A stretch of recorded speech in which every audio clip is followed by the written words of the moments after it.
The Victorians are often credited with making the modern English Christmas. However, this is quite a big lie. For example, Queen Victoria is often credited with being the first English monarch to have a Christmas tree. However, this wasn't true. Hi, my name is Bose. I have an MA in Early Modern English History, and I'm here to tell you 3 lies and 3 truths about the Victorian English Christmas. Lie number 1, the Christmas tree. Queen Victoria is often credited with being the first English monarch to have the Germanic Christmas tradition of Christmas tree. This was largely because her husband, Prince Albert, was Germanic, and so when this image was published in English newspapers of the royal family decorating a Christmas tree, the tradition really took off in England and lots more people started having Christmas trees. However, Queen Victoria was not the first English monarch, to have a Christmas tree.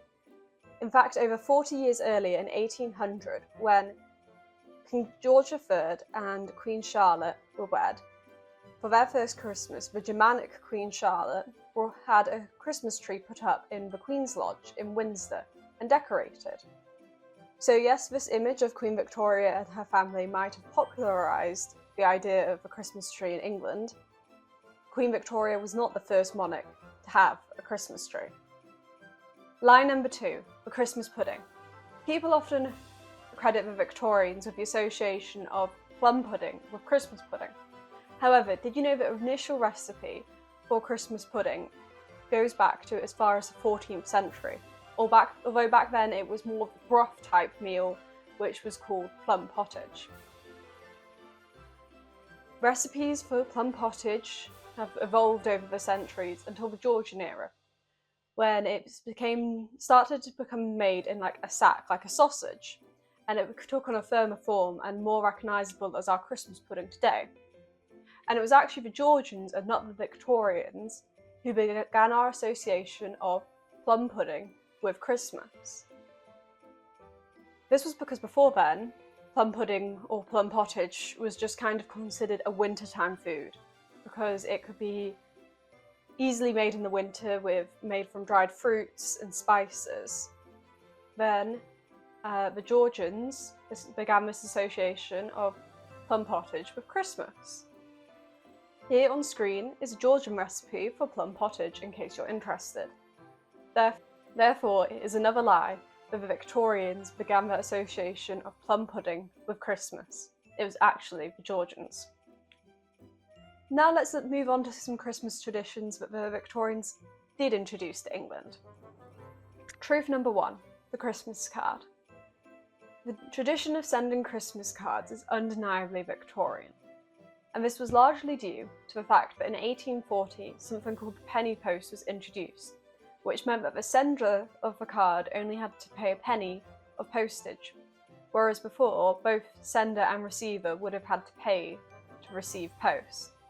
This led to a man named Henry Cole commissioning over 1,000 Christmas cards in 1843 from a man named John Callcott Horsley.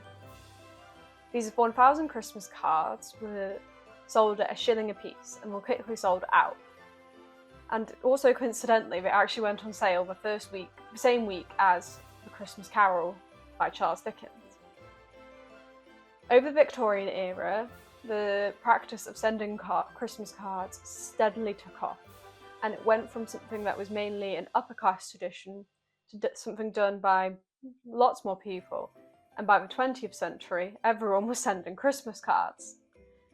So there's your first truth about Victorian Christmas. Truth number 2, the Christmas cracker. Another invention of the Victorians at Christmas time was the Christmas cracker. If you're unfamiliar with what a Christmas cracker is, it's something that the English often put on their dinner tables on Christmas Day, and you pull the cracker, it makes a popping, cracking noise as per the name. You get a little novelty toy and a sweet, and often a paper hat to wear on the Christmas dinner table. The Christmas cracker was first invented by a man named Tom Smith in 1847, and he was a London baker who had gone to Paris, and he'd seen all these little bonbons, which were French sweeties, wrapped in paper, and he came back to England, and in 1847 he then patented design for the Christmas cracker. Now, several years went past, and eventually Tom Smith would then make the popping mechanism, or the cracking, from gunpowder in 1860s. It is said that the little story behind this idea was that he heard the fire crackling and thought it would be a nice idea to include in the cracker. I don't know how true or not this is, but that's the little story that goes with the Christmas cracker. If you take anything from this video, I want you to remember that the Victorians were not the first people to celebrate Christmas. Christmas has been celebrated in a big way for centuries. In fact, Henry VIII spent over £13.5 million in today's money on his first Christmas on the throne. That was a massive feast and celebrations and dancing and music. So no, the Victorians weren't the first people to celebrate Christmas. And they weren't the first people to celebrate Christmas in a big way.